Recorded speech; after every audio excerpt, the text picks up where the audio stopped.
বন্ধুরা, আজ আমাদের নিবেদন পূর্ণেন্দু পত্রীর দুষ্টুর রামায়ণ।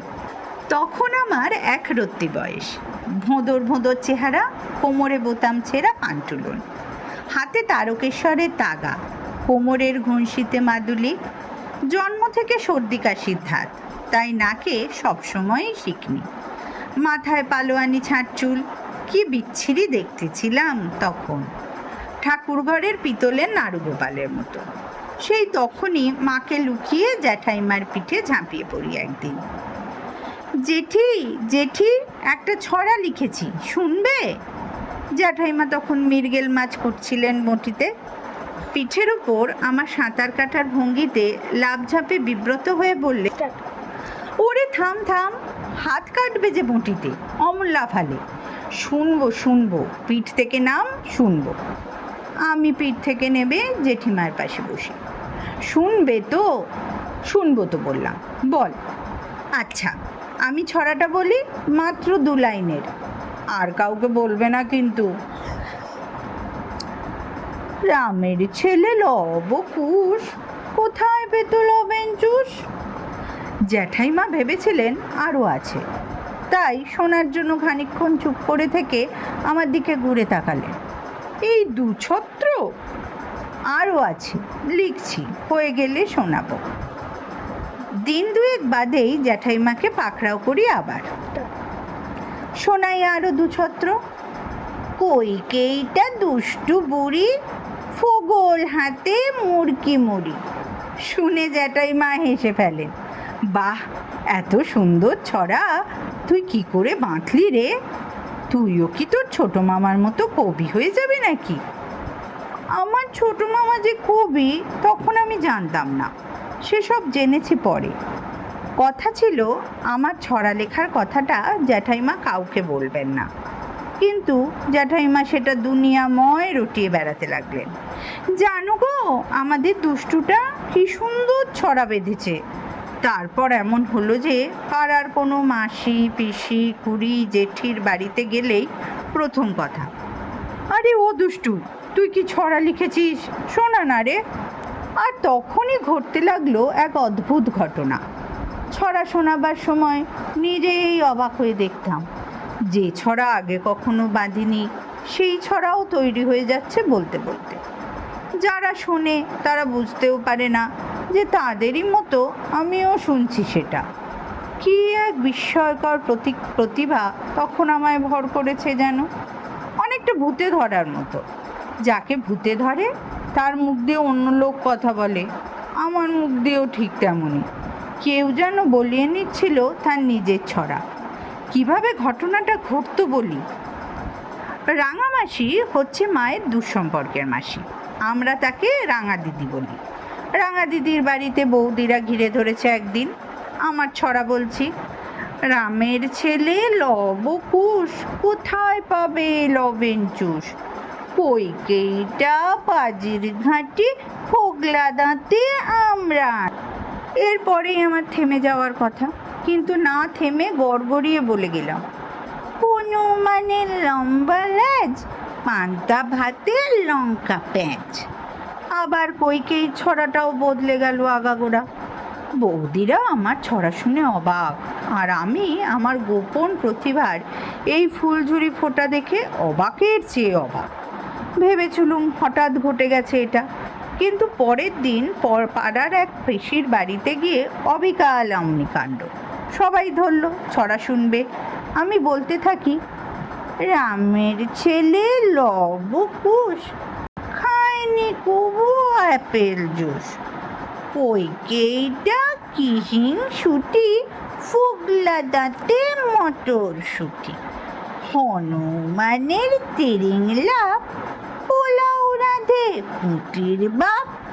এরপরেই আমার থেমে যাওয়ার কথা, কিন্তু না থেমে গড়গড়িয়ে বলে গেলাম, বিভীষণের গলায় কফ, মুরগি এবং মাটন চপ।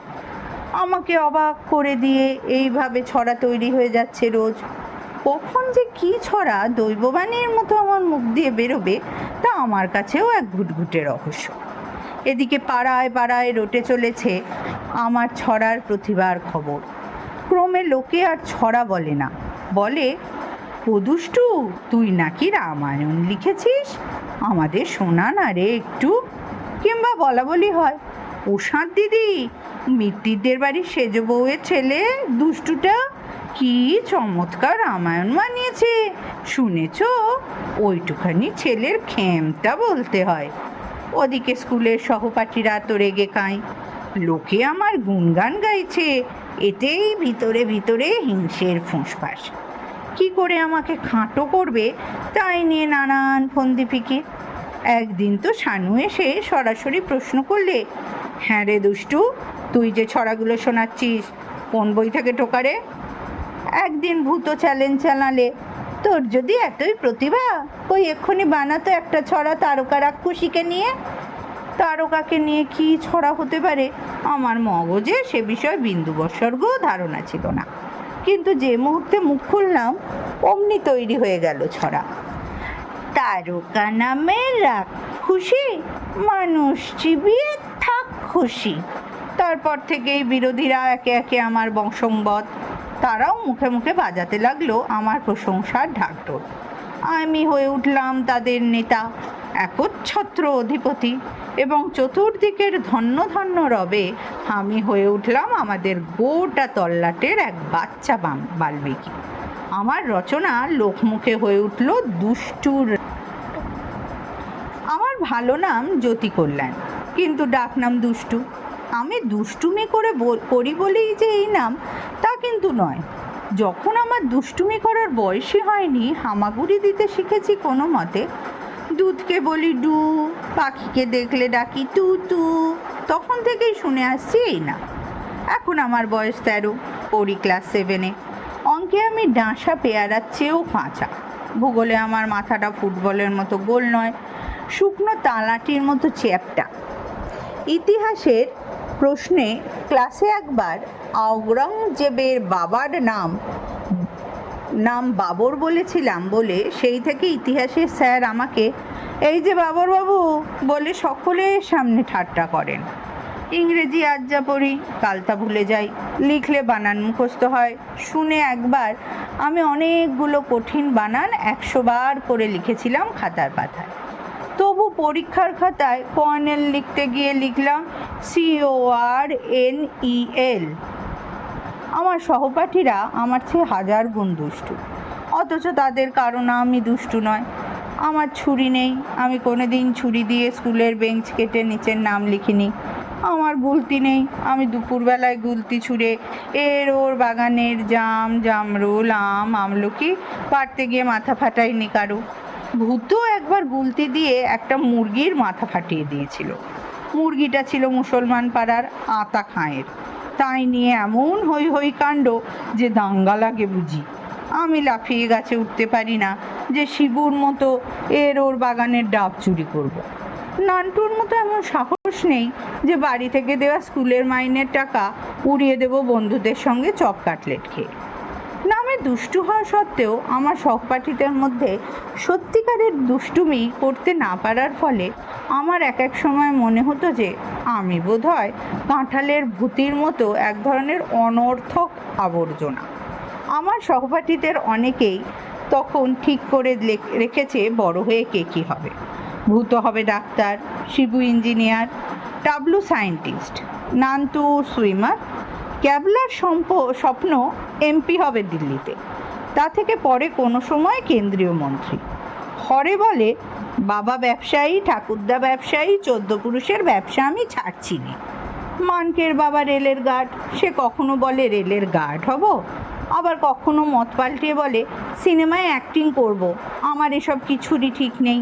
ফলে একটা সময় গেছে যখন আমি মনে মনে শুঁয়োপোকার মতো এতটুকু হয়ে থাকতাম আমার বন্ধুদের মধ্যে, আর বাড়িতে খেতে হতো গঞ্জনা মায়ের কাছে। দুনিয়ার ছেলেরা কেউ মেডেল পাচ্ছে সাইকেল চালিয়ে, কেউ সাঁতার কেটে, কেউ ফুটবল খেলে, তুই এমনই অকর্মারধারী যে কোনো দিন একটা চক্করিও কেউ হাতে তুলে দিল না। তো দিনরাত শুধু ঘুড়ি ওড়াও, পুতুল নাচাও, লাট্টু লেত্তি নিয়ে খেলো, মুখ খোলাপ হবে ওতেই। কেউ যদি লেখাপড়ায় ভালো না হয় সে তো অন্য কিছুতে ভালো হবে। ভগবান কি তোর মগজে গোবর ছাড়া আর কিছুই দেয়নি? মায়ের বকুনিটা টোকো আমরা চাটনির মতো দাঁতে জিভে সয়ে গিয়েছিল। স্কুলের স্যারেদের ধমক ধামক, কানমলা, চাবুক মারাটাও তেতো উচ্ছের মতো গলে যেত গলায়। শুধু সহপাঠীর বন্ধুবান্ধবদের সামনে আমার যত লজ্জা আর সংকোচ। রুমালের মতো লজ্জা সংকোচটা বাড়তে বাড়তে যখন 12 হাত শাড়ির মতো লম্বা, তখন থেকেই শুধু করি প্রার্থনা। রোজ রাত্রে শোবার সময় ঈশ্বরের কাছে প্রার্থনা, হে বাবা ভগবান, হে মা সরস্বতী, আমাকে বর দাও মা, আমি যেন ভূত, টাবলু, শিবু, নান্তু, হরে, মানকেদের চেয়ে অনেক বড় হতে পারি। ক্লাস 4 থেকে 5-এ ওঠার পর হঠাৎই এক তাজ্জব কাণ্ড।